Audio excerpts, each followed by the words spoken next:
Um, Welcome back to another episode of OC Talks. Welcome where... back to another Oh, episode of OC Talks. Welcome Where back to another It's episode. broken Okay. already. I need to. Okay, guys, I'm gonna need you to be quiet for like 2 seconds because you know what? Actually, I just can't be bothered. I'll just do it from Streamlabs OBS. Yeah, I had put sound on for some reason. I can't be bothered changing that now. Okay, yeah. Welcome back to another episode of OC Talks. Episode 3 now, I guess. We have obviously Meraki, our wonderful co-host, No, who is also stuck here dying in the heat with me. it's too hot for human existence. I am Irish. I was not built for this kind of whatever this is situation. This is just death. We have two guests. We have Raven. Hello. And we have Vel Raven, I guess. Vel Raven. Vel Raven. I'm just answer gonna call to you anything. Vel. No, that works. That works for me. Since we have two Ravens. I'm the OG Raven. Move. Okay, I'm kidding. No. We do know how to Okay. make it as difficult as possible for ourselves. Yeah. I mean, it's convenient. You both signed up after one another. Uh-huh. Is there like a The draw. secret club we don't know about of the Ravens? Yeah, where's Wait, Cool Kids was Club, Ravens only. where's my Wait, was invite? it me before? Was it me or Vel first? Who did you get first? I think it was you first. The Raven. See, I told you. Yeah. Vel is the copycat. Can't believe I'm the OG Raven. Listen, we'll slash duel it out All right. after the stream's over, and we'll T-pose and establish dominance after. Honey, guess, with my level 50 sad face, of course not. I guess it's gone from OC Talks to Raven versus Raven. Oh, shit. Okay. All right, let's just start with how you guys got into roleplay before we go into the questions, asking about your deepest fears and regrets and everything. That's a long list. But yeah, I'm gonna put the order from Raven to Vel. Yeah, no, sounds good. To jump between, and so we don't have to fight each time. So yeah, Raven, if you want to tell us a bit about, how you got into roleplay. Honestly, I've been playing WoW since I was I'm very young. I've been playing WoW since I was 8 or something. I used to watch my brother play it, and I never really knew there was a roleplay community until I expanded and I just started playing and joining guilds for raid nights and stuff. And I remember there's a friend that I met who told me about, oh, there's roleplay. I definitely think you should try that out, because they just really thought that I would do a good job at it. They were wrong at first, but yeah, it was really coincidental. I really had no clue. I've only started role-playing for a year now, which is crazy. So yeah, I really didn't know anything about the community, and I'm actually happy I found out, because that's my new thing to do. Wait, you're happy? Oh God. I mean, Someone in the no. roleplay community is happy? Honey, That's news to me, geez. This is the show. We have to be positive. I'm just not going to talk about that, okay? Let's not go there. Don't we have to be I didn't even know that was allowed. Don't we have to be truthful here? I mean, the first week you'll be happy, but give it a month and you'll be like, why am I here? Honey, happy? You know I was lying, but let's just not expose myself. All right, Vel, what about you? Oh God, I'm the very opposite end of the spectrum. God, how old am I now? I'm 26. Back when I was 7 or 8, a friend and I played. It was Warcraft 3 together, and it was essentially like action figures fighting each other. And that was kind of my first experience with roleplay. Then eventually I made the transition into WoW, largely for raiding. It wasn't until Wrath where I kind of found out there was roleplay in WoW. So I'd had this Death Knight I'd done for raiding and done progression raiding on Lich King and everything. And kind of slipped into this old character I used to play as from, back when I was 8 or 9 in Warcraft 3. And I took breaks off and on, up through Legion, where I kind of retired the character and I retired all the alts I had, and I figured that was it, I'm done. The server I was on kind of slipped quietly away into the night, and eventually, through a very chance relationship and encounter, I joined the EU side of WoW. I'm based in Canada, so that was a weird cultural shift for me. I jumped onto Argent Dawn. Funnily enough, not to roleplay. I had no idea it was a roleplay server. I wanted to try and get the Herald of the Titans achievement, which I still don't have. I made a Nightborn priest because, Nightborn were the new thing at the time. I figured a healer would be really, really good to try and find a group with. And I had TRP on my computer still installed.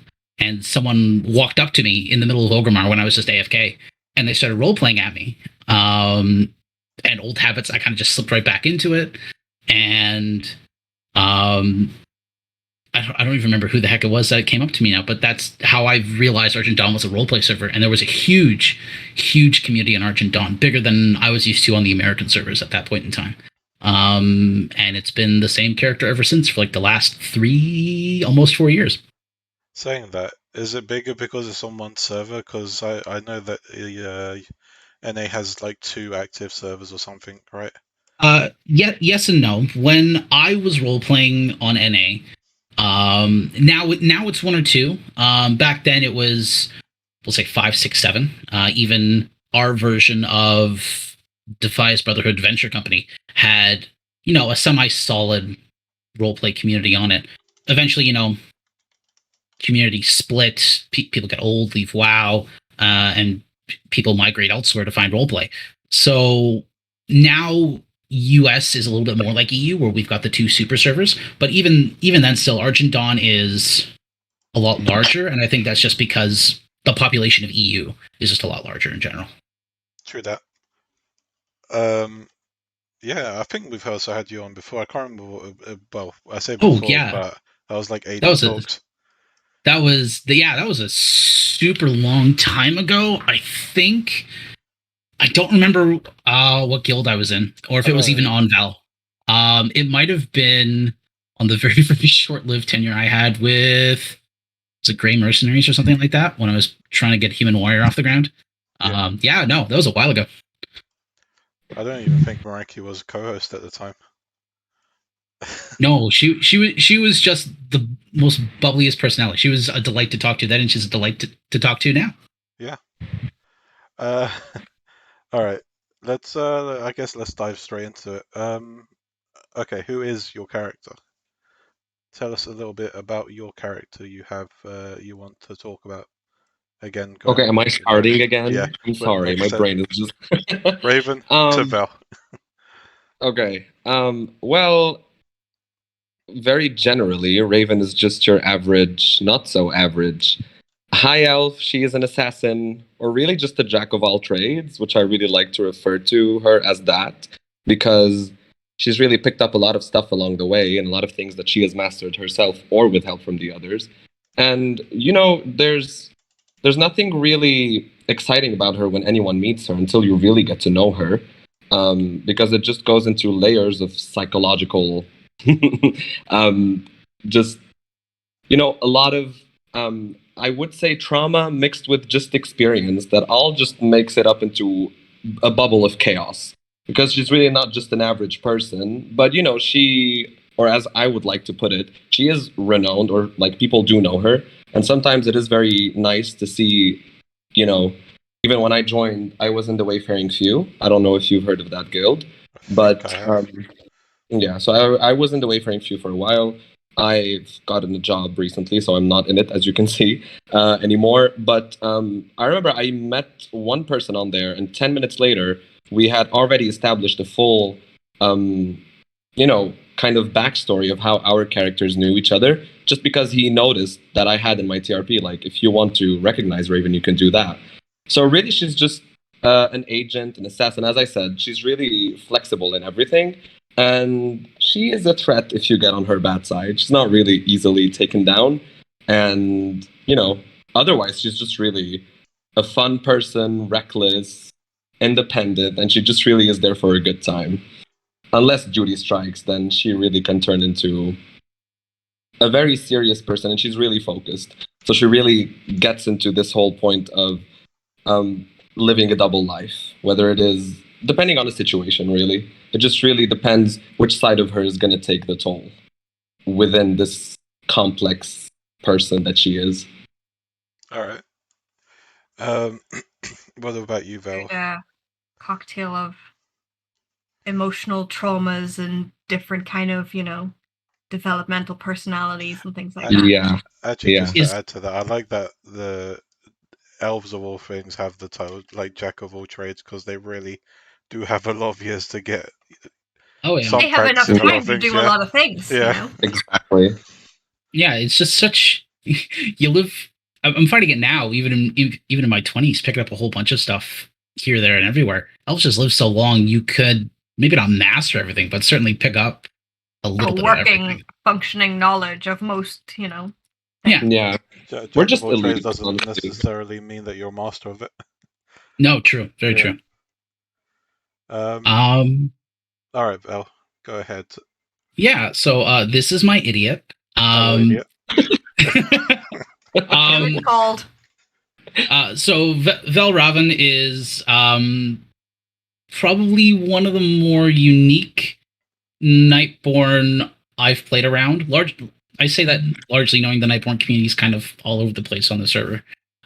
She is a Blade Master, and I say that knowing I will probably get a whole bunch of Alphaboo comments everywhere. Yeah, she is like Raven. There's a whole bunch of coming out of Suramar. I don't think realistically most people can say that there isn't a Nightborn without some level of trauma coming out of the rebellion in Suramar. It was a Yeah, situation. definitely. You're not coming out of that unscathed. And I was about to say, you've been doing something for the last couple of 100 years. like you got like 10,000 years of peace. You're kings of the world. You have fancy wine parties. Oh, and then also we're just going to burn everything to the ground. Poor people. Now, Who are now those? you're Bye. starving and oppressed and Yeah. awful. Yeah. So I think I'll cover that in a later question. But whole boatload of trauma. She's been around for she's been my main character. I'm a one character per person kind of role player, or one character at a time kind of role player, I should say. So she's had a lot of development and progress over the last 3 years. She got picked up by a nice old man with a sword and a giant flag, and he was like, "Let me show you the ways of the Force." And that's kind of really helped balance her out a little bit. Caused her to face a lot of those lingering issues that she's had, and come out of it on the other side a lot better. Very prone, same thing like Raven, very prone to violence, completely desensitized to violence, but very nice person, very big buff, scarred soul warrior. Everything is a baby to her. Proto Drake, that's a scale puppy, that's fine. Giant Nightsaber, that's a furry baby, that's fine. She has a lot of care in her heart towards the horror, towards people she perceives as having had a similar situation to her. But she can be mean when she wants, especially towards filthy tree elves. Ugh, night elves, disgusting. Nobody likes them. You know what? I think we resolve most of our problems. Nice. It is just nice to have a voice on the show. She's Listen, an idiot. Meraki, I'll fire you. Vel I based partly off of my mother, who, wonderful woman, very, very, very intelligent, master's degree in distance education, in online learning before the aughts, for goodness sake. Bless her though, if she can't figure out the top of the instructional book to an IKEA furniture set. So she has very, very, very smart, but very, very dense, judgmental sometimes, but she tries her best, and she tries to make sure everyone else is okay. Yeah, well, maybe her problems would be fixed permanently if she became Calderai. Ooh, listen here. Back away with you, Lovon. Be gone from my sight. Wow. I'm not saying this OC Talks, RP Talks is a front for Night of Propaganda, but I'm just here as a token horny at this point. Meraki accepts that this is the truth. By being I mean, here, let's that be is. honest.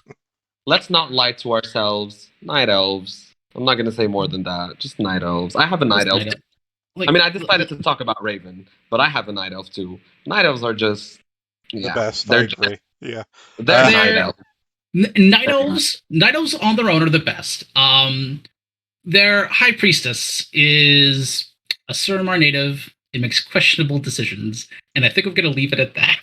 I mean, what do you mean questionable decisions? You don't even have to say what she does. Just say her name.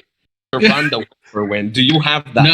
No. You can't say it like that. You got to put on the Malfurion voice and go Taranda, pretend to be captured, and then Talking what? about that last week too, weren't we? Yeah. I Wow. think we did. Yeah, we did gather up here last week. Honestly, if you want to join Night Elf, the way I can sell you to it is Taranda's back muscles. I mean, come on. I've got if we just take the layer of scars off of Vel's back, I've got better Taranda back muscles Nah. than Vel. Nah. Anyway, okay, let's continue on before we end up just having an entire chat. Yeah, Yeah. I'm sure there's meant to be questions in here somewhere. Yeah. Not just fangirling over back muscles. I mean, back muscles though. Did you have any initial inspiration towards the design of your character? If so, where did you get it from? And again, we'll go from Raven to Vel. Yeah. Honestly, I first it's gonna be very weird, okay? But don't judge me. I first started role playing a dwarf. The reason I did that, and don't gasp yet, I had watched The Huntsman, Winter's War, and I was so happy and ecstatic with this one dwarf called Miss Bromwyn, who was literally just so sassy. And I was like, I want to do that right now.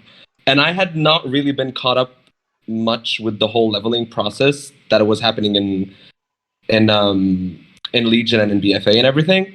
And I was just really making random classes. And I remember I did a rogue, which is this little baby right here.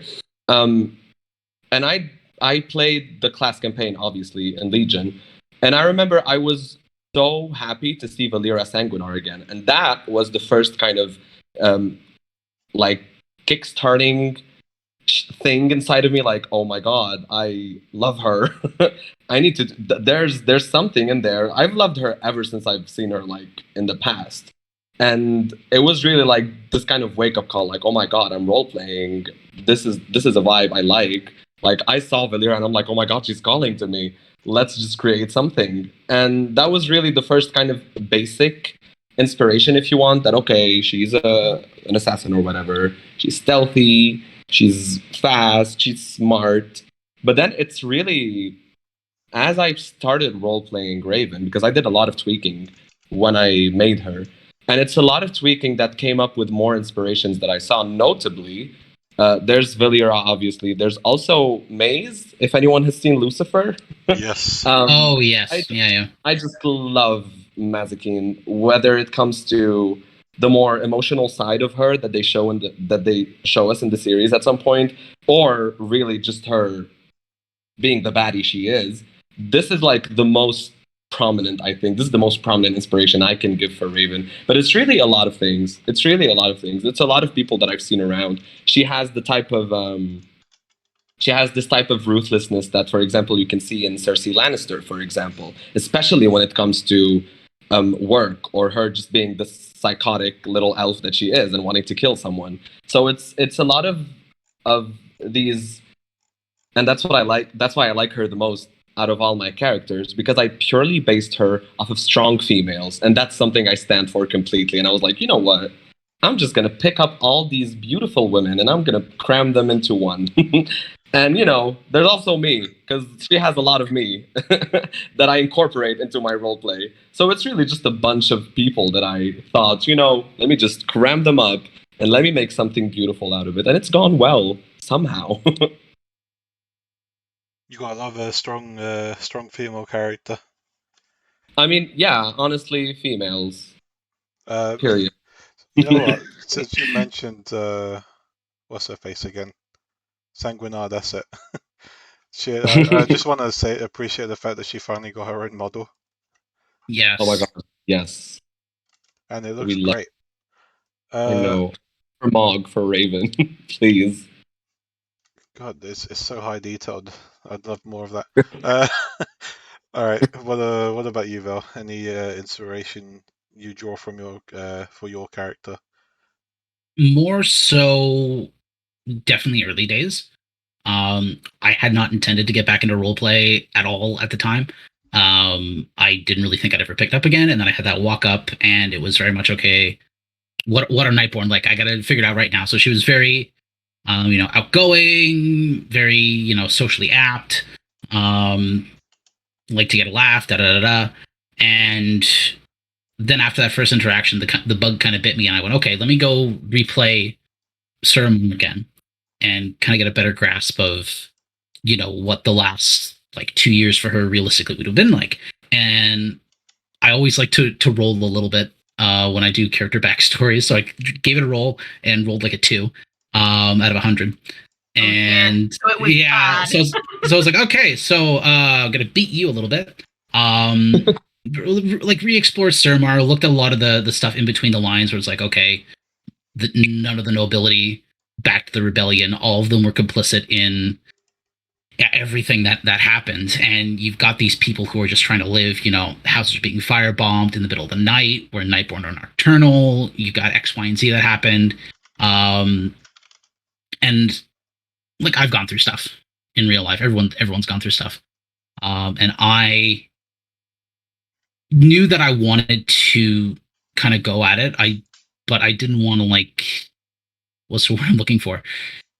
Didn't want to be the worst version of what everyone thinks from a character in that situation. So I ended up talking with a number of my friends who are in the service, law enforcement, military, and I talked to a number of my friends in real life who had gone through similar situations to that. And they went, look, I want to write about this. What's a good way to go through it? And we talked for a while, and a lot of the reactions were what I put in Devel at the time, which was a lot of trying to hide all of that hurt, all of that loss, trying to help other people to essentially escape all of those feelings at the time. And it was experiences and feelings that I had gone through too. So it became a little bit easier to draw from in that regard. And then from that point going forward, it was a lot of, okay, bad situation. She's probably been a mage. Maybe she'd been a novelist at the time. And she slowly kind of evolved into this pseudo Spellblade character. And then eventually, of course, the Burning Blade stuff happened. But before that, I ended up in a guild called Warforged. And that was run by a gentleman by the name of Orsino, who I think is now a member of Highblood Myrmidons. Just a fantastic, fantastic guild concept. This Black Ops Special Forces, and he executed it so well. I think there were 8 characters total from his initial recruiting, and every character had their own interesting training montage backstory. So Vel got picked up by the Horde Shattered Hand for something she did during the rebellion, and she got trained in that field, and someone else got trained in another field, and then they went on these wild solo missions together. Sadly, the guild kind of folded. Just due to the fact that he didn't have a lot of time due to stuff that was going on in his real life at the moment. But Orsino really helped put in a lot of the grit, the survival instinct, and a lot of her initial character development in that. And she kind of came out of it definitely not as calm as she was now, but a lot of drawing on, it's going to sound really bad when I say it out loud, drawing on tropes at the time. I think Castlevania Season 1 had just come out. Season 2, The Punisher, was right around the corner.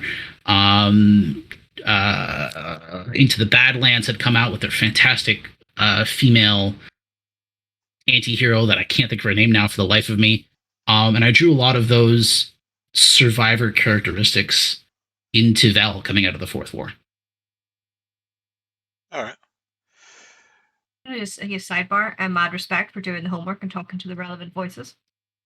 Oh yeah, no, how vague am I about to get? That's my background is, because I have gone through stuff in real life, so I'm desensitized to a lot of stuff now. My background was on the US, a lot of horror RP, a lot of very eldritch stuff like Junji Ito, where's the mouth kind of stuff. So coming out onto the EU where everything's a little bit more grounded, a little bit more, obviously WoW is very high fantasy, but a little bit more realistic when it comes to character expression and stuff.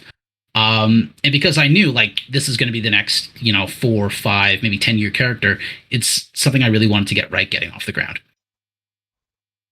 I think, if I can add, I think it's really important what you mentioned before, Val, about how you kind of talk to people that you know and friends about, how to deal with things or whatever. And I think it's really important because I've seen a lot of people do that, and me being included. I think it's really important when we're making those roleplay characters that we are, or just just playing our characters. I think it's really important to just incorporate or really see how this person is moving and constantly growing from a very dark place, and especially that this is a high fantasy game. We get to really just express ourselves in ways that we don't really get to do in real life or others can. So it's really nice for people to just mirror themselves, because I've had a lot of people telling me, oh my god, I love the concept of Raven, or oh my god, she's so powerful and that's really inspiring. And I love to read that, because that person that told me Raven is so inspiring could be someone going through a whole lot of shit, and I'm sorry, but and I think it's just really nice that they can see this character who has also gone through a lot of things, which obviously we'll get to later, but who's gone through so many things, and then I still constantly work on how to elevate Raven into different parts of her life, which can really be a strong message.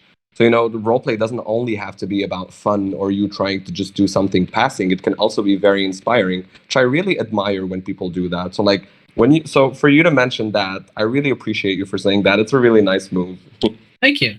It's I was inspired by, I don't know if this is my story to tell, so I'm going to be very, very vague about it. I was inspired by a friend of mine on the US servers who had a lot of really, really bad stuff happen to her. Like she had been dealt a really, really terrible hand in life, and this was back in let's say the late aughts, before 2010, and that was how she was exploring a lot of the stuff that had happened to her, was through roleplay.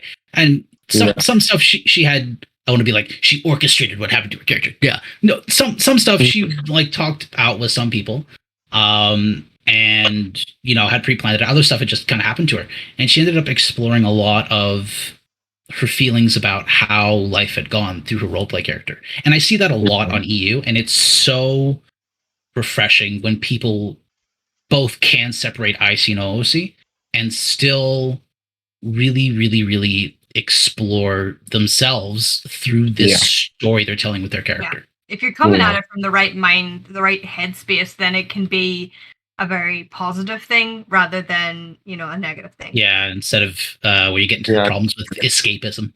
Yeah. Yeah.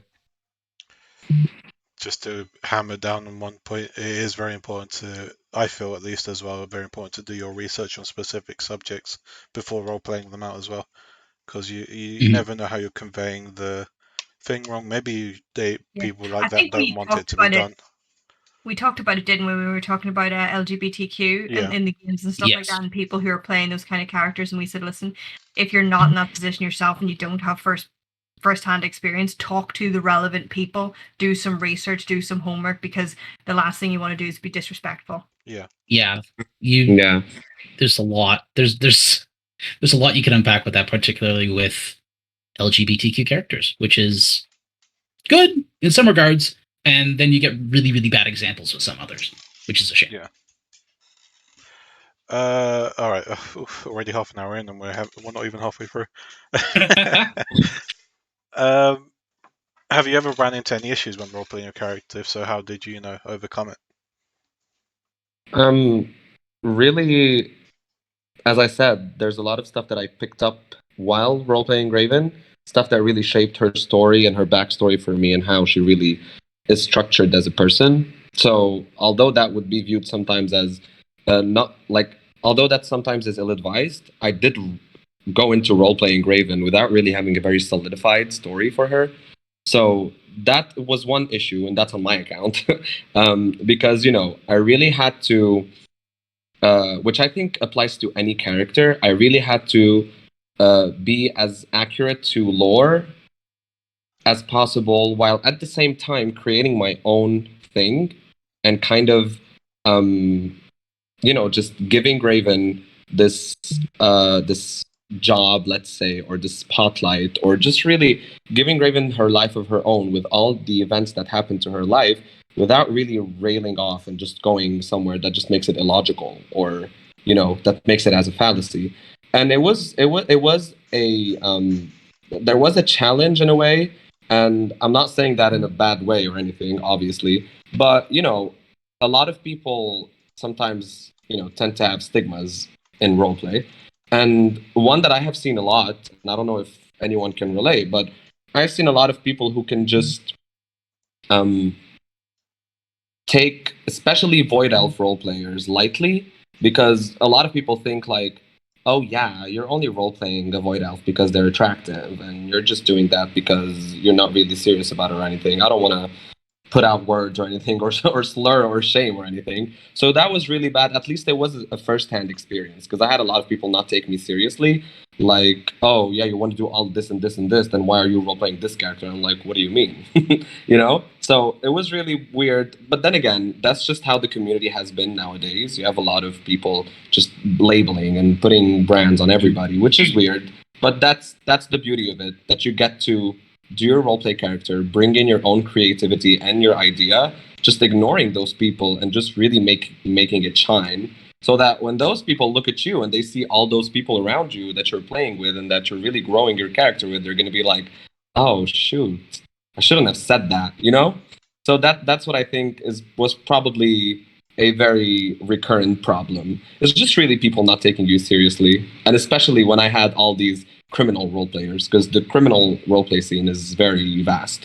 And I know I have personal acquaintances of people that are very close to me that have been in the scene of the whole Argenton roleplay for years and years and years and years. And they are the first people who can tell me, and I think you guys can too, about how Argenton really has changed. And especially when I come into criminal roleplay, which is probably 90% of what Raven does, it was really a challenge when it came to that, because it changed over time. You had these cartels and these gangs and these gang lords who really just thought they owned everything. So you really had a sense of being repressed. It especially happens when you have a criminal character or anything affiliated to that. And I have friends of my own who had the same issue when role-playing characters like that, because you really just tend to get or, you know, outspoken. And that's what I like. That's why I mentioned before being a badass female, because Raven is never outspoken, and I make sure of that very carefully in my roleplay. That if you're gonna try to just ignore her, she's gonna put her foot down. So yeah, it's really just random and very common things that you find. There was nothing really specific about what could hinder my roleplay, and I'm happy with myself that I got to, you know, go over it. Oh, no phone, no sound. Oh, what was I gonna say? All right. Yeah, the whole people making remarks, and I've heard it actually in the past, but I've always just brushed it off as being quite dumb. Just to put it Yeah, like really. the whole comment with apparently people only role playing a character because of their attractive appearance is just idiotic in my opinion. I've seen some of it, and then like every Nightborn 3 years ago was like, oh yes, the hourglass figure, the big mommy eyes, and there is an element of that, but the characters with main staying power just avoid that. I find 9 times out of 10. Yeah. If someone is making a character purely for that, then you will find that they will not stick around or last very long. No, like you won't find them. They're looking for something that's very instant gratification. Yeah. Based. Yeah. It was a challenge because, like, oh, go on. No, sorry, go ahead. You go ahead. It's just that Raven, as I said, I started role playing Raven like only a year ago. So 1 year ago, me coming into this roleplay community and just playing out and seeing people, like, usually I really don't give a damn if somebody's gonna tell me, oh my god, attractive appearance, and that's all there is to it. I wouldn't care. But I didn't know that people would say that. So that's why it was a challenge to me first. Because I would go out to my friends and be like, but why are people saying that? Well, this is roleplay. This should be fun. And they're like, oh, honey, that's why you told me that. You told me in the beginning, are you sure you're happy? Yeah, that's one of those things. I just think, honestly, I only remembered it because you mentioned it, because oftentimes it's just like a passing comment to me. It's like something that I don't really think about because it's dumb. It's just a dumb comment. There's obviously a lot more to go for each race that people pick them for. Obviously, you have the orcs and all the individuality with their clans. You've got the Nightborn being weird and stuff. Oh yeah. Being weird. Aesthetic and look can be a part of your choice of a character, and that's not a bad thing. It's not a bad thing, but true. It's only bad if it's the Nightborn heritage armor. Then it's objectively bad. It's not necessarily a bad thing. It's just that if you base it all around your character, just the looks, I don't think you'll get far. Yeah. I mean, you see it a lot with, oh god, how do I say this really respectfully? The people with altitis, where they have a billion different characters, and every character has their own personality, but the main hooking point is either like around one trope, one emotional feel, or aesthetic, and it just kind of folds inward. And I'm not talking to people with like 3 or 4 characters. I'm talking like, oh yeah, let me switch my alt, who's got like, and they've got like 25 roleplay characters. Are you calling me out? I have more than 25. Do you roleplay all of them though regularly? I'm going to take this as a challenge. Listen, I better see you multi-box at Koshark. I swear to God. I've got the half the attendance will be me. All right, we should probably ask you the question now. Any issues role-playing my character? I've got this one streamer on Twitter who keeps wanting to see my character's ass. Nice. Hold on now. For context, is it a good ass? No. That could be the final question. Oh, is that the final question? Okay. In terms of like role-playing the character, when Warforged folded, it threw out like 6 or 7 of us kind of out into the streets, so to speak. Just because it happened really, really quickly, because stuff was going on in Orsino's life. So the 2nd and 3rd guild I was in on Vel, it was the same problem as Raven. It was really, really hard to get any sort of development for her, where you try and like broach this, hey, here's what I've been through thing, and you essentially be shouted down or sloughed off. Probably in the 3rd guild I was in, I was kind of at the point where, Vel trying to be helpful, getting shouted down a lot, kind of getting steamrolled over. It was generally like miserable enough to, I don't want to roleplay anymore. Like, this is absolute, and I had no what would you call it, support network. Canadian. At that point in time, I'd only been on Argent Dawn for maybe 6, 7 months. So I really didn't have like a support network of any kind in regards to add a character. I wasn't really close with anyone because I roleplayed at odd hours. It was really, really, really rough to get out of. To get to trying to explore any depth of the character. I was very, very fortunate that a very good friend of mine, I shouldn't say a good friend of mine, we're friends, but I don't know him on a first name basis yet. His character, was an officer in the guild at the time. He kind of stepped down and was like, okay, look, everyone's kind of feeding you the dog at the moment. Show me what you can do. And Vel kind of got to show what she could do. And that was kind of the first time, A, she was really given the time of day, and B, really given an opportunity to develop a little bit, because otherwise every other idea was shot down, essentially. And the next 3 or 4 months still wasn't super positive, but a lot of really good character development came out of it. I ended up leading leaving that guild, kind of done with that part of El's story, and I ended up getting picked up by Frozen Paw Clan. They're a good bunch. They're a great bunch. At the time, they were recruiting really actively.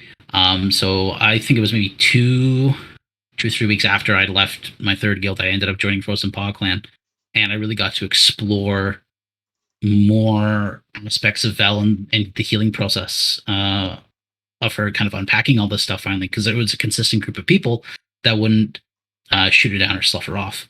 And I'm not saying like everyone was like that in guilds 2 and 3, but it was, there were casual guilds. You'd come and go all the time. You'd have characters, come in and then leave, or you'd have players who just got busy with mains or real life. But Frozen Paw was great. Stayed with them for a year and a bit. Used to be an officer in that guild myself, and I noticed it a lot that it can be very helpful towards helping develop a lot of the characters in that guild. Oh yeah, if you have a character you're just starting out, you're struggling to develop, Frozen Paw is a great home for a time, in my opinion. Yeah. There is enough of a solid base there that unless your character is like super like, I must fight for the Horde, Loktar, like you'll get pretty solid development there if you've got a drive yourself. But Frozen Paw is a great guild for people just looking to start off and develop their characters, and it was probably instrumental in me continuing to play Val for another 2 years. Nice. Okay, so what is your OC's goals or aspirations even? Honestly, oh my god, this is gonna get sad. The main answer I can give is totally taken off of Beyonce's Pretty Hurts video, and I would say Raven's aspiration in life would be to be happy. Now, my reason to say that is Not sad. Yeah, will be wholesome. much more clarified. It'll be much more clarified in coming questions because I'll be revealing why. But this is also one, I won't say character inspiration. That's why I didn't say it before. But this is also one character that I can stick in Raven is Sylvanas, because I hate Sylvanas. For the reason that Raven never had a choice. And this is something that I used to say before I heard Sylvanas saying it every 20 seconds. But Raven probably really never had a choice in anything that she did. And this goes as far as to say in her just her social life, which she should have. Oh, look, we have Gilvanas. Yes, my queen, yes. I just spoke about her. Here she is. Yeah, so Raven really never had a choice, even when it came to stuff that go into her social life or romance or love life or anything. And this is just that's why I said it gets sad, because she's really used to being used in a sense, whether it be in the professional side of her life, how she got her expertise or her experience or everything. So Raven's aspiration is really to have a freedom of choice, because she struggled to get that. And it's only probably like 2 people in the entire world, obviously not going to say names, but it's 2 people that I have roleplayed with that actually gave Raven a sense of happiness, because she felt like with this person that she was with on these 2 occasions, 2 different instances, of course, she felt like she could just be herself and not really Raven, because Raven is just the shell that kept thickening and thickening over and over the years that passed of everything that happened to her. So for people to really pierce in and just letting her be able to live as Rhaenyra, which is the actual elf she was born as, and not Raven, that is actually her aspiration, if I could say, to be happy as herself and not as what people want her to be. I'm sorry, this is so sad. Hello.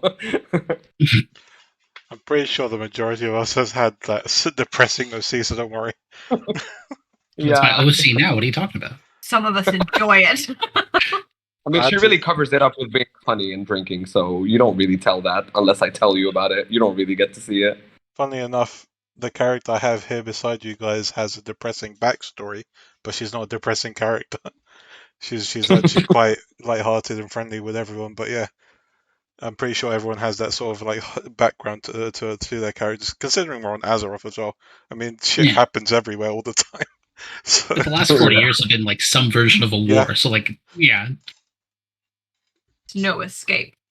I mean, imagine living in Azeroth and not being depressed with all the shit that happens all the time. Honestly. nothing escapes the backstory. all you need to do is picture that one scene from the Mr. Pandaria cinematic where the human and orc are just sitting at the bar, you know, sharing a drink. Was that a bear with a hat? Oh my god! Oh my god! I like how they're surprised at that, but like just in the expansion back, there was a massive ass dragon. Yeah. I mean, to be fair, after fighting a giant fire-breathing dragon that goes "shadow of my wings" every 10 seconds, I'd be surprised by a talking bear too. Frankly, hey, Furblogs exist. they don't really talk.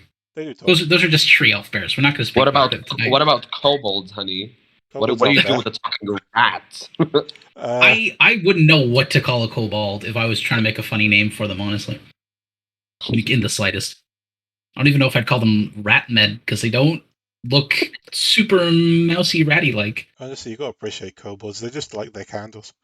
Yeah, they're really. We thought they were a threat, and all they did was light candles. That's sad. I mean, we thought they were. I hope they become a threat someday. I'd love to see some like candle god or something. New allied race. Yes. No, fix Nightborn first, damn it. Fix Nightborn and Lightforged. We need more customizations for kobolds ASAP. Wow. We need to give Night Elves all of the Nightborn color palettes and then nothing else. No. Hey, I look more fabulous than you do, just standing here. Don't. The wound hurts so deeply. Well, what is Val's OC goals and aspirations? To stop smacking her forehead off of doors. Obviously now she's fully like gone through like a whole, I think it was like a 1.5 to 2 year training process. She's a blade master now.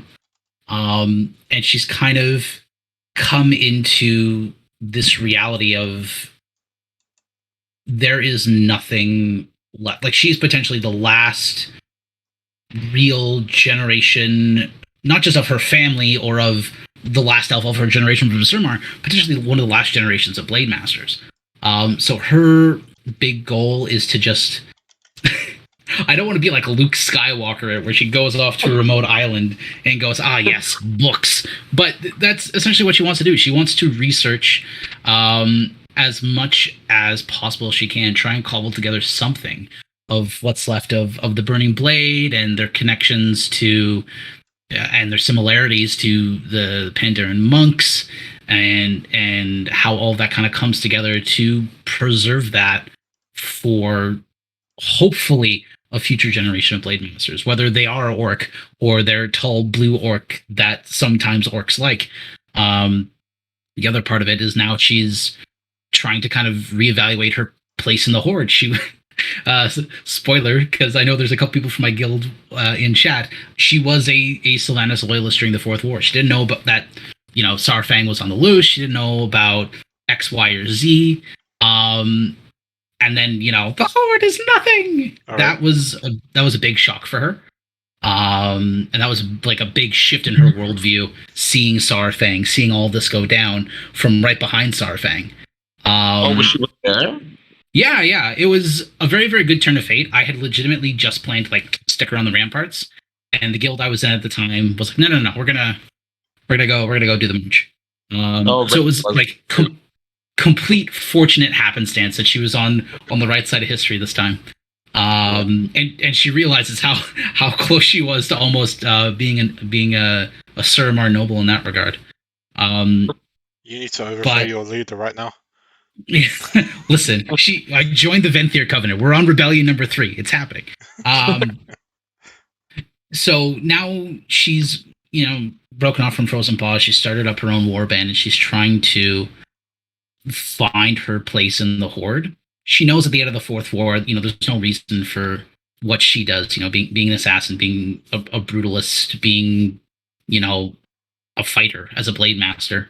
So now it's her personal goal is trying to find a place in the horde where you can have people who are really, really good at fighting and defending borders while also being decent, honorable, upright people that don't have to be orcs. They can be other races. We can have a stinky Forsaken as a treat, and being able to kind of reconcile that broken image of the horde. Because when she came into it, it was like, oh yeah, we're the horde. We take care of people. Let us rescue you from this dark pit. You're a good elf. You want to join us? We have cookies. To the horde is nothing. And now she's trying to reconcile those two bits together. Awesome. Sounds wholesome. I mean, she is still stinky Nightborn, but I wouldn't get too comfortable because the truce won't last that long. There'll be a new war. Someone will throw the first cream pie, and then the fight will start. That's it. She is waiting. She will get flicked across a canteen, and that is it. We're done. She is waiting. She's a shimbo. She's an idiot. She thinks, and no one's ever corrected her because I don't think anyone really knows. She thinks Tyrande just absolutely pissed off from when Suramar was having a giant disaster to go help her husband. Because in Vel's mind, Tyrande was born in Suramar. She's the legend of the High Priestess that Vel grew up hearing in Suramar. And then the High Priestess shows up and she's like, I found my husband. Yes, I see all you children I've burned in your homes. Sucks to suck. You want to be cannon fodder? Dab. So she has probably the lowest opinion of night elves. She is ready and willing to just kick a night elf in the face at the start of the Fifth War. She's super stoked. I'm going to beat you up. Fight me. All right. Let's go. We'll have aggressive stare down fighting and emotional tension. Yes, she's so young. I can't kill her. I'm going to punch a Nightborn. Do your characters have any family, a partner? Do they want kids? Are they on good terms with their family? If they do have any living relatives? Well, that is a good way to start my answer. Well, this is why the previous question. This is why I said in the previous question that it is going to get depressing. What'd you say, Meraki? You said something and I cut you off. That's how you know it's going to be spicy when it starts with a well. Well, so Raven has no family members alive. She, on the contrary of what Vel said earlier, she might as well be the last surviving member of really her blood as herself, her house. So Raven's parents died. Actually, her entire family died when she was 7, which is hundreds and hundreds of years ago. And Raven's parents died when she was 7, and she had to watch all of it. Now, so yeah, this is part of the whole trauma that I was speaking of earlier, and why she wants to be happy, and why she's always used to having no choice. Because it's really all bound to the syndicate that what was created by my friend actually, and me and this person. He role plays as Kevin Thorne. I don't know if you guys know who he is, and I don't know if he's watching, but shout out to him because I love him. So him and Raven know each other for some time, and we kind of developed this whole Serpent Syndicate idea, and I really incorporated it further into Raven's story. And her parents were actually part of that association. That's just normal rogues that do shady stuff or whatever. And then through misunderstandings, they left because it's not really misunderstandings. They really kind of exposed that these people they're not good people. They're not who they say they are. And they're really just exploiting people and wanting just their own benefit. Once they did that, there was a whole thing of, let's dispose of these people. And that's how it happened. They just killed off her entire family. They made Raven watch it because they knew she had a certain affiliation to void magic within her because of her mom. So they knew that there was something going on, and they knew that this person, this little baby, had some potential. And that's how hard it is and how close it hits home to Raven, because everything was always controlled and watched. So it was really done on purpose so she could have this first trauma that would be manipulated into, oh, you're gonna look at that. She is really shocked. the first traits of void magic are just starting to pop off within her. That's great. We're gonna exploit that. So that's that. Raven's family just got yeeted all together at that point. She does not have a partner, and she is really far behind when it comes to romance in general, because with all of that, with all the shit that she's been through and all the stuff that really just accumulated, Raven thinks to herself that she is not capable of loving anybody because she is not capable of handling herself first. And she knows she is not a stable person, so to settle down with someone has never been an option for her. Although she, well, here's the well coming in again. She has met somebody recently, and it's kind of changing her view on that. But yeah, Raven has never invested in romance because she's just scared of it. She's terrified of commitment because she once had people that she cared for, which are her family, and she had to watch them die. So in her mind, if I'm going to search for this other person that's going to be the better half of me, this person that is going to be my partner, and then I'm going to have to watch them die again, like she probably will just turn into this void lord or something. It's like, yeah, nah, fam, no thanks, not again. Like, yeah, Tried you know it, what? didn't like it. You know what? I'm done. That was the last straw. I'm not gonna do this shit anymore. Get me out of here. And are they on good terms with their family? Well, I don't know. Well, yeah.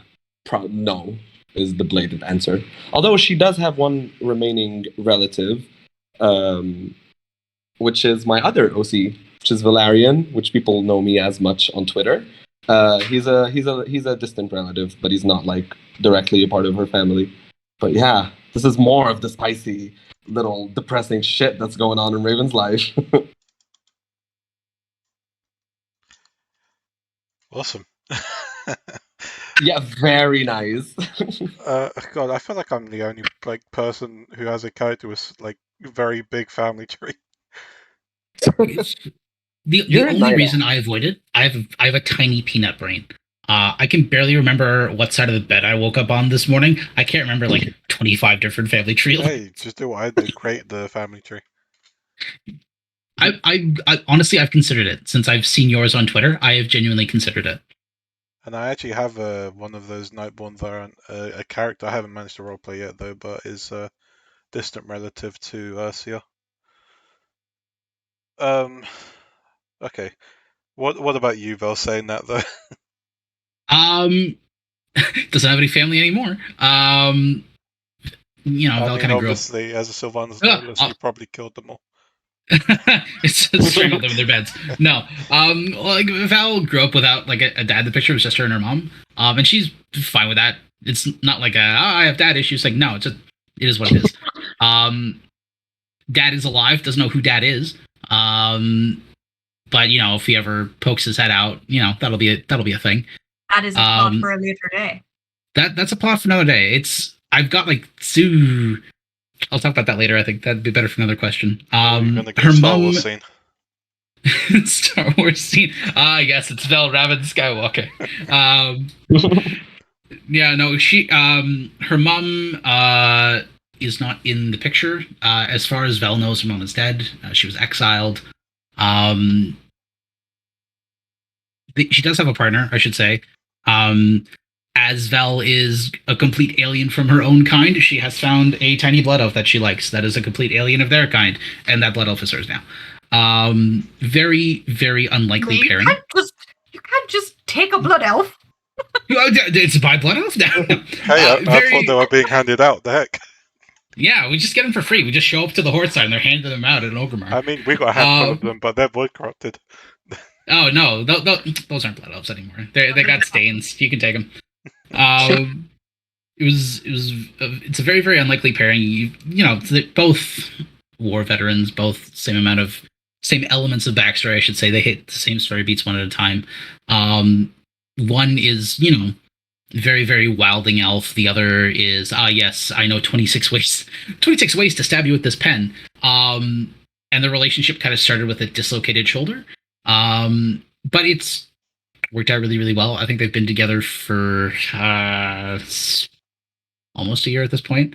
I don't remember the date specifically. I can't believe you don't remember but the anniversary. The heck? I don't remember my own anniversary.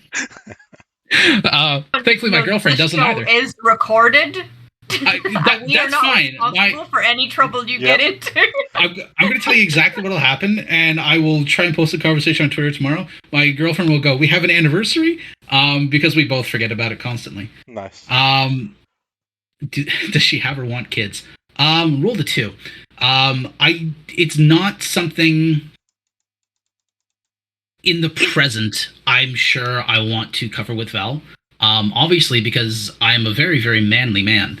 So I have and I like to roleplay things out the appropriate time that they take. So I wouldn't even know how to cover that. Maybe she'd adopt one, potentially. But the role of apprentice is open for any characters that want to learn how to swing a big sword. That's just becoming a child to a blade master. That's all that is. Yeah, that's pretty much it. She's got her girlfriend, and like 25 wild animals her girlfriend keeps bringing home. That's about it. I mean, maybe you can adopt a blood off. They're handing them out, right? Yeah, exactly. They come in a little gift bag. It's so great. Little bow in the hair. It's wonderful. If you go to Silvermoon, you can pull them right out of a cardboard box like a kitten. No, maybe that's a little. Maybe I'll visit someday. Where do they live, and where have they lived before? Missy is really. She has a lot of houses. Going from this miserable little baby who had been orphaned, who had a disgusting life in general. I should mention, after her parents died, she was really just wandering the streets. And at some point, Raven did wind up going on a ship, and she ended up in the worst place possible for a child. And I don't know why I hate her so much to have implemented that as her character backstory. But Raven ended up in Booty Bay when she was young. And this is where she really started picking up all her habits and all the stuff that really shaped her into being the criminal that she is. But we'll get to that later. So she really spent most of her life there in Booty Bay. She had a very thick pirate accent. The type of girl who would just brawl every night and just go to drink, and well, that's before life decided to hit her with every single bad thing that could happen. But yeah, she used to live in Silvermoon as a young one until she was 7, obviously. A few months more after her parents died, because she really didn't know what to do, obviously. She was just orphaned, homeless. Then it was Booty Bay. And then, with all the stuff that happened to her job, her affiliations, everything, she got more and more and more money. And she has a house in Stormwind, which is probably a house that every single role player uses. And that's, the little bridge that is... oh, yeah. That is... So there's the bridge that is... how am I going to even say that? So you want to say the line of the sidewalk, which is opposite the Shady Lady, and then you want to go straight. There's the little bridge with the guys fishing, and the little back alley with 3-4 void elves there. This is the house that everyone uses. I use that OCLE, but it's just a random house in Stormwind. And she also has an estate, which I ICLE, roleplayed as being built. Took several months. It's an estate that is just off the coast around Booty Bay, because she has a lot of connections there. So she's like, you know what? I'm going to keep, even though I'm going to move away and just go live somewhere else, I'm going to keep my hand down in the harbor because, honey, I grew up here, I own this place, and I'm never going to stop doing that. So yeah, she currently has 2 houses, and, well, she used to live with somebody, but we're not going to go there. So yeah, so she's really been, I'm not going to say a nomad, but she kind of was and is. Awesome. Okay, let's try quick fire, I guess. Vel. Lived in Surmar, Nightborn Surmar life. Honestly, ever since like the rebellion ended, and she's kind of coming to terms with, or she came to terms with, my own people did this to me. I don't feel safe here. She's rented a room out of Orgrimmar for like the last 3 years. it's just home to her now. Even with all the orcs zugging around. Ogremar's home. Honestly, orcs are the best, so I can't complain there. Uh, what do I they love it. what do they do? Have they always done it, and where do they learn skills required for it? Okay. This is the biggest well that I'm gonna have to say for any answer in this list.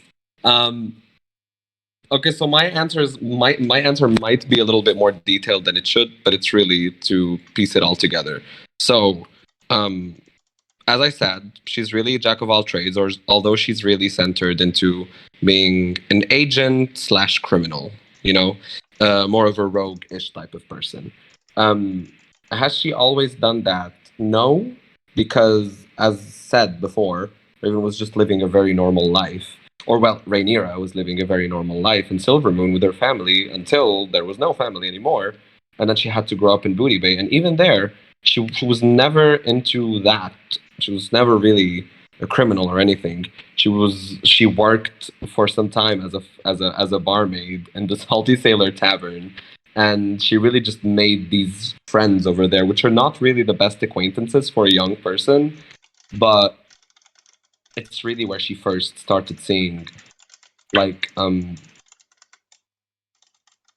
stuff that are really related to the whole environment of what she does now, especially with, there's basically pirates there, there's smuggling, there's illegal activity, there's all of these things happening, and this is where she slowly started picking up this different way of life, this shady way of life, how to pick up a blade and know how to use it, how to stab somebody, how to, I don't know, threaten someone to get something out of them, because she was a bad person at first. And this is where she started slowly, at first, learning what she does. So she was really your average little outlaw, if you want. And then, as also part of her backstory, the syndicate that I mentioned earlier had staged her kidnapping by some guy. I have his name, but it's not really detailed. He's not even a real person. It's just backstory stuff. He has a ring. I don't know if that's what you call it, an arena place-ish thingy. And he kidnapped her and he took her there, and he just tossed her there like, you know what? I like people fighting, and I just get into that ring, fight people just because of entertainment.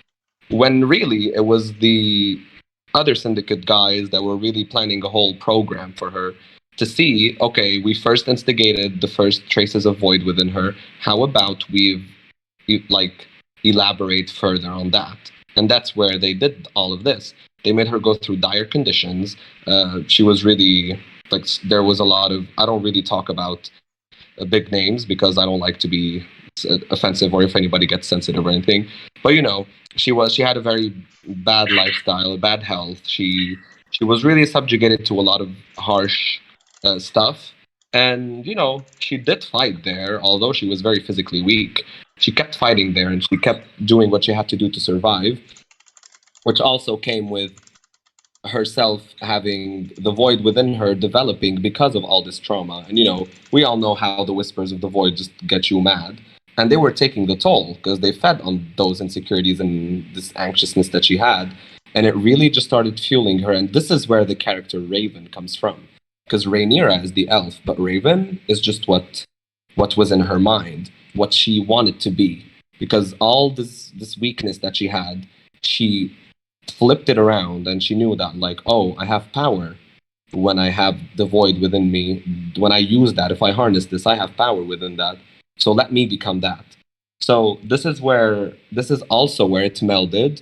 First, she had all these things that she did from the way of life in Booty Bay. Then it's the void. And slowly, bit by bit, she also studied all the ways her opponents would fight her. And it was really a long way to go for her to really pick up everything. She eventually won in that arena thingy. She didn't really give a shit. She just wanted to get out of there. And that was one more thing that really ticked off the syndicate, because they want to get rid of her or harness her for their own good. She was really straying off on a path of her own, forging her own talent and excellency in whatever she does. And, she got back at all the people that wronged her. She killed that guy and the other guys. And it really started going further and further and further, with everything that goes on around her, picking up more blades, learning how to stab, how to flip blades, how to stealth, how to use a rift to just travel and just be swift. And it was all of those things that kept amassing over and over until she was really, because she's lived for centuries. So, give time and all of those, and you've got yourself a very, very strong agent at your hands. So it's really just, and yeah, for the other half of the question, obviously no. She didn't have a choice to do that. She was also forced into it because it was all instigated or forced upon her. And yeah, she then joined the SI7, which is a whole other thing, which I talked to with, I think he was the GM, if I'm not wrong, of Section 7. I think it was the leader that I talked to.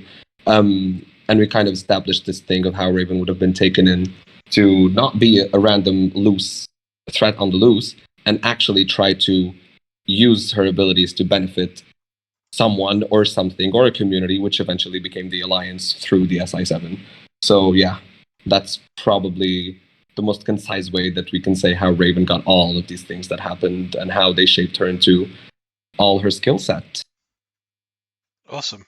What about you, Val? Sorry, I'm gonna have to try push towards being quick with this because I'm legit sweating. No worries. No worries. I'll clip through really fast. No, she has not been good at doing the violence all her life. The doing the violence is comparatively very new. I remain not convinced, but shoot. leaving Suramar, doing her first Talishar at Suramar, her first public honor duel, and somehow winning, getting picked up by the Warforged, Shattered Hand, getting into her second and third guilds. She did get very adept very, very quickly, because you kind of have to in the middle of a war. Then after all that, it kind of settled out, and she ended up. I went on a hiatus for a little bit, and I kind of wanted to develop Vel. A friend of mine who had just had a kid 5 months before. Great dungeon master. Hadn't had a chance to DM anything in 5, 6, 7, 8 months. And he was like, hey, I can run a couple of Discord text RP sessions for if you want for Vel to face this villain from her past. So she did that, had kind of the whole Batman, if you kill someone out of vengeance, it doesn't fill the hole. Came back with that, just really angry, really tired and upset, and just full of angst. And bumped into this Blade Master, and spilled his tea and referred to it as damnable piss water. So after the thrashing she received, he, picked her up and he was like, cool, you didn't die as much as I just tried to kill you. What are you doing with your life? And she kind of told him, and he was like, wow, you are a sad little blue-eared idiot. Why don't I just train you to not be a giant idiot? And she was like, you can do that? And he's like, I'm going to give it a try. So that's where she kind of picked up more the honorable side of combat instead of, killing somebody with their German Shepherd, facing someone head on, reinforcing those very Nightborn-esque principles of honor, and sticking the orcish version of it in too. That's where she picked up a lot of, her combat, her temperance, her ability to not throttle the nearest night elf within 25 yards. She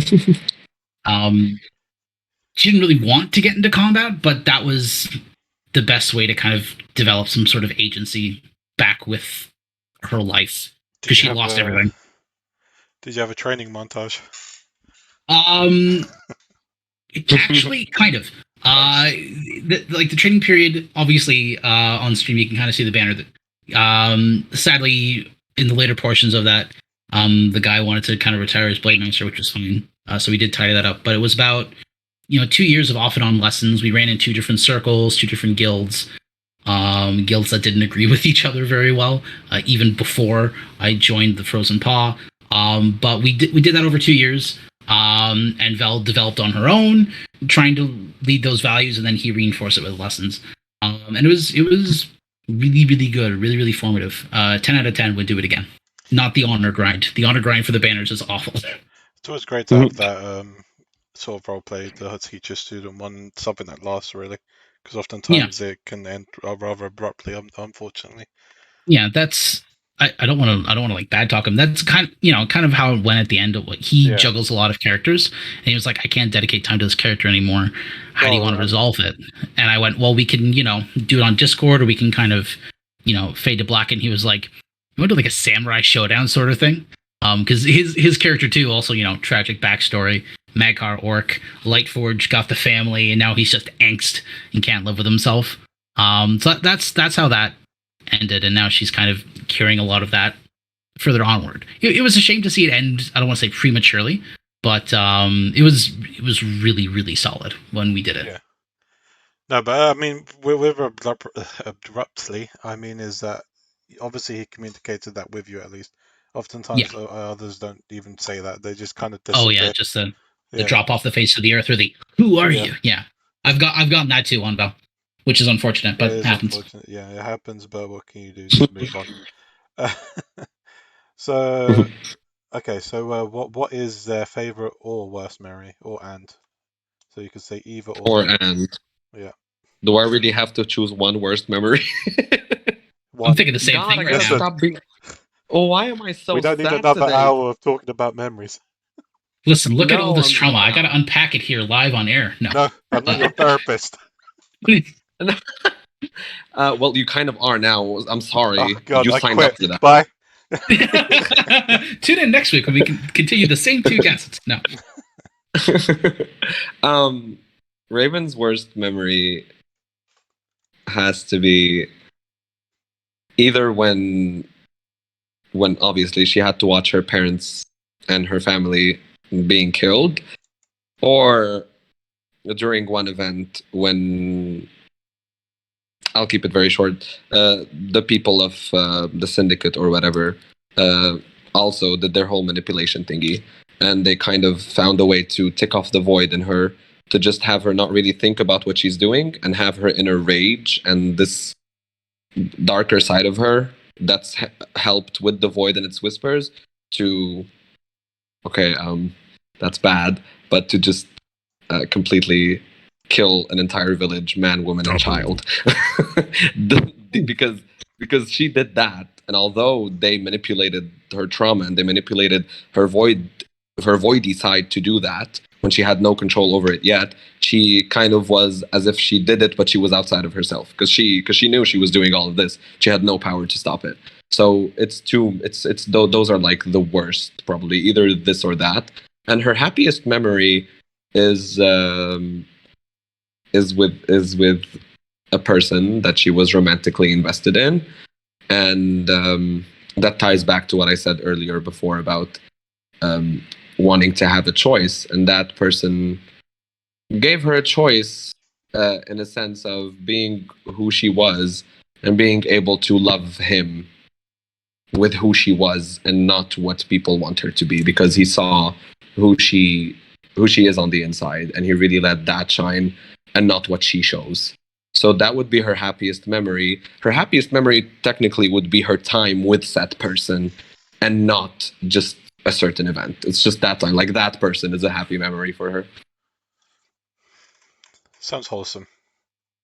Mm-hmm. What about you, Val? And you better not make your happiest memory killing Caldera. No, we're gonna say orphaning the orcish children. No. Plus one. No. Worst memory. Probably still from the backstory, honestly. Because as harsh as some of the roleplay I've put her through has been, delving into Nyalotha, doing the Fourth War, stuff like that. Still, the culling of the Waning Crescent in Surma. Part of her backstory was she was working in a safe house, just helping to stitch people up, working as an informant. Roll the 2. And, she was there for the Waning Crescent to try and help evacuate people. And, like, she grew up there. She grew up in Starcaller Retreat. She grew up in the poor part of Suramar. So watching it all burn with people in buildings, people trapped at homes, that's probably her worst memory. That's like her biggest fear to this day, is having to live through that again.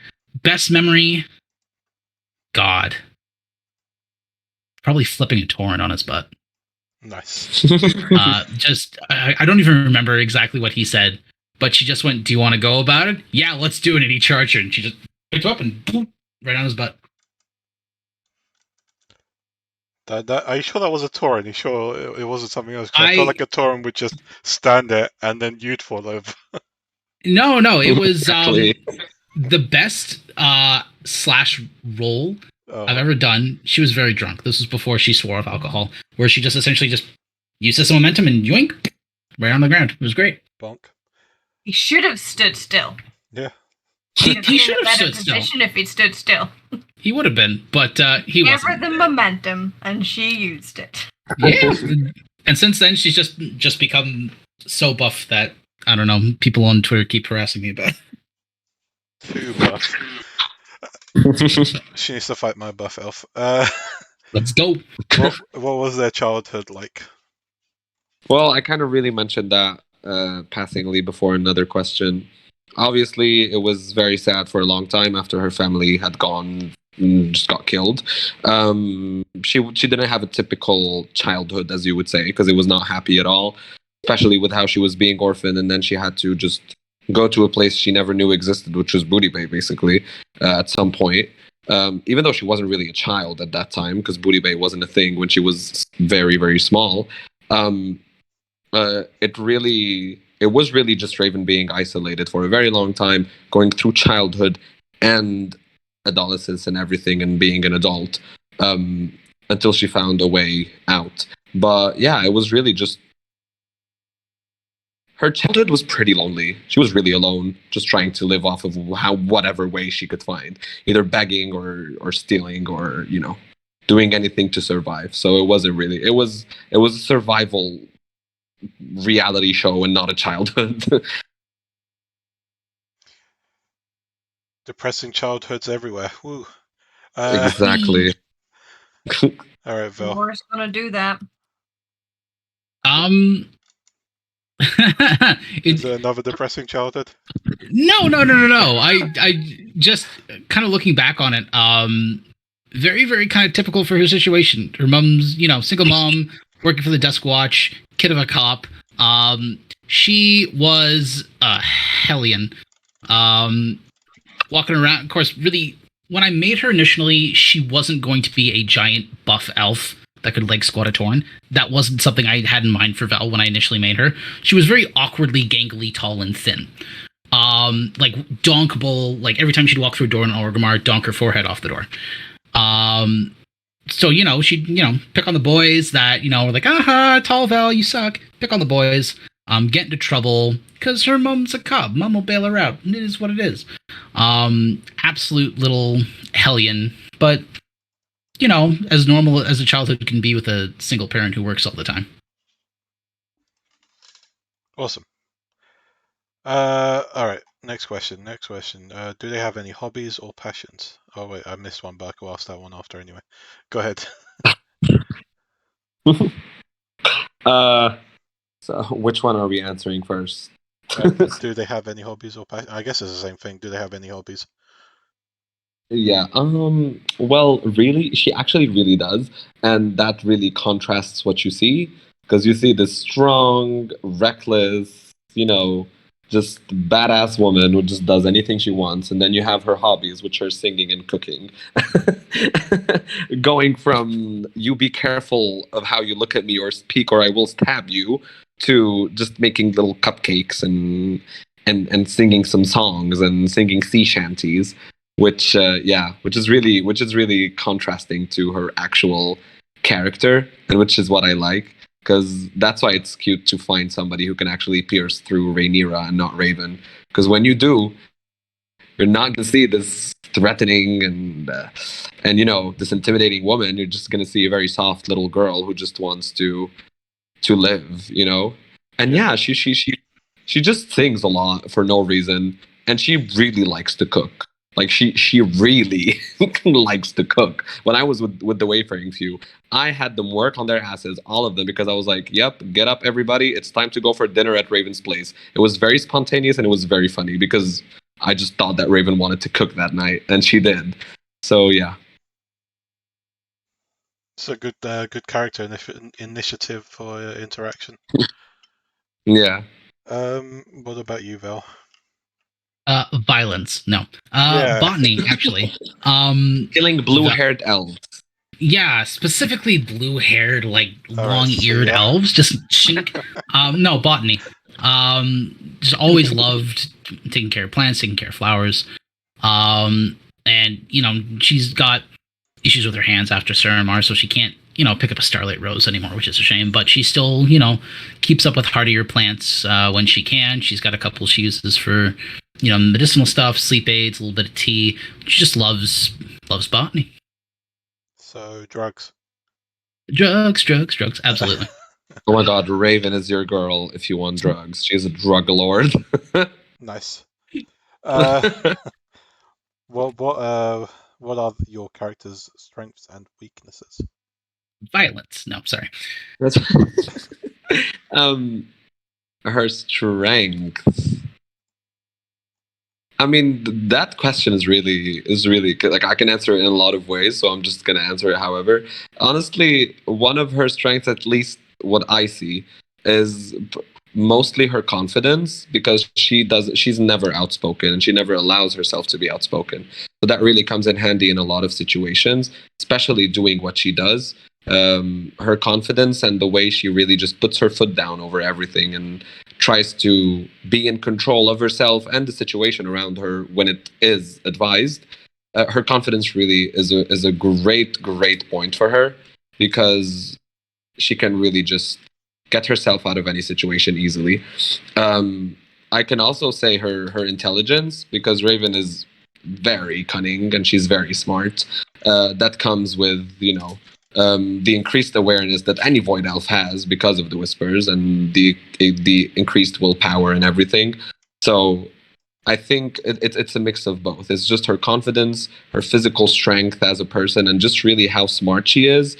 They all mix together to really give her a very perfect, strong aspect to her that really can get her through anything. As for weakness, as much as Raven is always aspiring to be happy and be herself, being herself is a weakness in all truth, to be honest, which is a big fucking paradox. But being herself is kind of a weakness for her because being herself, Rhaenyra, just without any layer and just shedding them all off to reveal who she is, this is a weakness because this person is not the person used to warfare, to crime, to doing all these things. She is just a very soft person. So anything that plays on her emotions, period, are a weakness. A lot of people, and I've had some role play where, her feelings or people would manipulate her by, threatening her or blackmailing her with someone she loves or something. Even when she had, there's a friend watching right now who was in that event with me. They kidnapped the man she loved for years and years, and she actually lost it. Like she wasn't really being herself, and that was a weakness because she wanted to fight, but she didn't know how. She was just smacking, and going berserk and just smacking stuff is never going to get you anywhere. So she couldn't have the strength and intelligence that I spoke about earlier. So really, her emotions are just a big setback for her because they can really just ruin her entirely because of the trauma that just gets her there to stand still and be frozen and sad.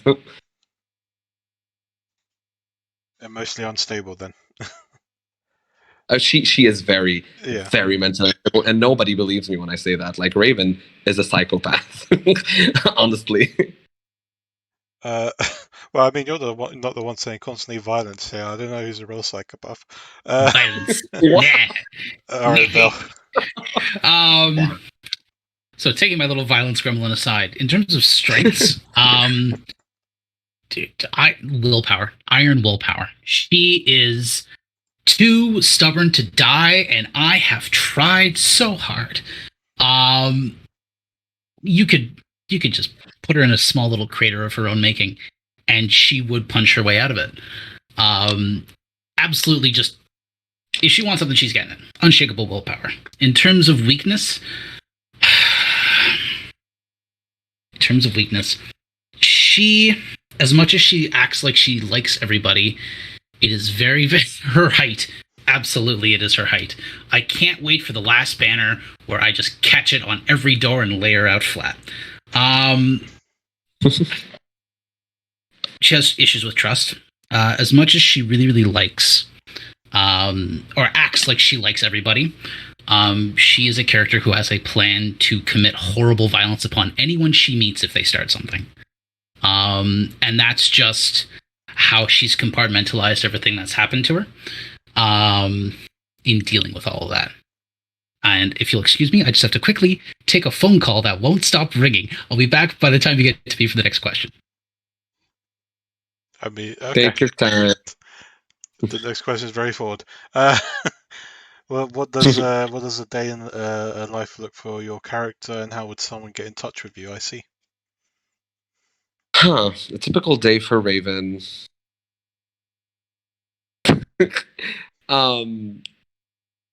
It's really just her wandering around if she doesn't have any work to do. Just really, hanging out with the people she knows, making fun of them because she loves to do that. Teasing at people drinking. She has to drink alcohol every day. Drinking. There's also her daily dose of void magic, which is I have to incorporate every once in a while in my emotes, which is actually tiring, and I hate my brain for it. But she has this crystal she has to consume every day, which has magic in it, which helps her to not go crazy. She usually consumes the magic within said crystals that she stores. You kind of want to think as showing a mana crystal to a mage, and especially like a blood elf, because they'll go like nom nom nom. So she has her own version of that. Yeah, it's just really beeping about all day. Being fun, just doing stuff, getting in trouble on purpose. And if she's on a job, really just doing what she does. And how would they get in touch with her? I see. Honestly, just approach. Raven is really just always walking around everywhere doing nothing. And I tend to do some things to give a chance for people to approach me by just me randomly having Raven pull up there and do something. So people can really just approach randomly. Or, she already has a big reputation. Especially after, as I mentioned before, having joined the SI7, they really wanted to contain this person from being a random threat to doing something good. And she kind of earned her place there. And she's like, "Oh my God, Raven, that's a pretty famous agent right there. Y'all know her." So yeah, people can really just recognize Raven out of the blue, either from her job or from Booty Bay, or just approach her and she'll be a funny little woman that'll tease you for nothing. Especially you, because you have blue hair. She have blue hair. She'll probably go, "How do you pronounce your character's name, Fuse?" Arcia. Arcia, is that it? Yeah. Yeah, she'll probably just make fun of her blue hair. Not in a bad intention, but she'll just be like, "What's up, Bluey?" No reason for it. Well, but yeah. Fair, she used to be called Blue when she was young, so. See? I mean, Raven makes fun of people who dye their hair, and she recently dyed her hair purple. So, joke's on her. Hey, this is her natural hair. Okay, I see we have Mr. Violence back. Yeah. How about you? How would what's their life like, and how would you get into contact with them? I see. Obviously, Nightborn be nocturnal. So Vel's up, like, late afternoon or the evening. Checks in to make sure her warband hasn't killed themselves doing something stupid, and then goes and does her multiple-hour Blade Master workout routine thing. Up all night, in bed by first light, after dealing with bureaucracy and stuff like that. In terms of finding Vel, she's an 8'6" elf. Like, I don't even know how tall she is. And let me put my metric brain on real quick here, as I look at my own. She's like 2.6 meters tall with a banner of similar height strapped to her back. You're gonna find her. She's not hard to miss. She's a 3-year-old character at this point. I don't want to be like, oh, my character is fairly extensively known. Mm-hmm. But she's been in enough circles. You may have fought beside her at a server campaign. You may have, seen this awkward gangly elf standing behind Starframe going, "Oh, he's so cool." You may have seen the Blade Master wearing a bear head and a proto Drake skull on her shoulder. she stands out. You can just walk up and approach her. Unless you're a night elf, she's not going to violently punch you. I'm sure Or Raven Lightforged. would have seen her. I'm sure Raven would have seen her swooning over Sourfang because Raven was just skulking in stealth and watching everything unfold. I'm sure she would have taken note of a tall ass elf just doing things. Sourfang like walked out and Vel was like, "He's alive! Oh my god! Oh, Sourfang, I love you!" And then it all happened, and she brokenhearted. Pat. I've never heard of this stinky elf before. Wow. Wow. At least her hair's not blue, naturally. I mean, I'm working it. I don't know about you, but Ursa's just looking fabulous. All right. Bonus question, since we have the Vel Raven here, and I'm sure Raven will also appreciate this question. On the scale of 1 to 10, how great is their butt? How what? How great is their butt? It keeps getting demanded on Twitter. Honey. Honey, listen. I will fight. I will actually fight and throw hands. You will never find an ass as beautiful as Raven's. Period. Stop the conversation right now. Oh god, there's gonna be a fight. So to explain to people in the chat, Val looks nothing like her model in game. Obviously, her entire training period over 2 years was her getting punched in the face by orcs in Zandalari. She's a very large woman now. Very dark skinned, glowy tattoos, scars missing her upper ears. So I've been working on a model in Blender. I jokingly made a post on Twitter, memeing at like 100 followers. That 200 followers. I don't know. I don't even remember what it was. We'll put Vel in a thong or something. And within 10 seconds, Fuse retweets it and goes, "We're gonna get her to 200 followers right now. We need to see some butt." And it has been an ongoing retweet and shame battle ever since. In terms of Vel's butt, if you like big muscle women butts, solid 8. If scars turn you off, probably a 6. Oh my god! If you like big butts and you cannot lie, Raven is your 10 out of 10. She is short. She is short. She has a lot of scars, which usually make her, to some people, ugly. Her model, like her body, is kind of like the in-game model, although it's very slim, and I don't like that. Like they're too curvy in game. She is curvaceous. She is voluptuous, or whatever. Whatever you want to put it. To be fair, every female model is like that, and then you got like the ape-looking male models. Yeah, but like no, her butt actually stands out. I've always stood firmly by that. She has a beautiful ass. You want your 10 out of 10. There you go. So what the hell was that question even? She's not short. She's travel sized, right? You can tie her to the racks on the mount and just carry along for the bongos. You might be able to do that, but I don't think the ropes will actually be able to tie because of how big her ass is. Okay, I'm kidding. Okay, let's. Ew. All right. The unknowable void. Yep. There you go, guys. Are you happy? You got the question out now. Who doesn't appreciate a good butt? I know, right? Nobody. Gotta have clappable cheeks. That's how it works for roleplay. The cheeks have to be clappable. Oh my god.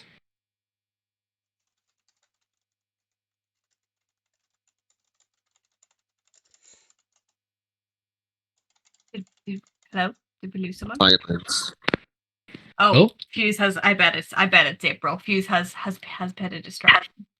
All right. Is there anything you guys would like to shill while you are here? Any shout outs or anything you'd like to? Oh, shout outs. Booty before beauty, go for it. Oh, what? No. I tease, go. Oh, honey, I was just thinking out loud. I was like, shout outs. I don't know. Shout out to the Wayfaring Few as a guild. I don't know if any of my people in the guild are watching. They're wholesome. They're the best people. And anybody out there who has a shady character, or just really any type of character that can go into this type of let's go on business and do jobs kind of vibe, you really should try joining the Wayfaring Few because they are actually lovely people. I love them to my core. I talk to them every single day. And They just have an awesome environment. Shout out to Kiss if anybody knows her, because she's my boo. Thank you.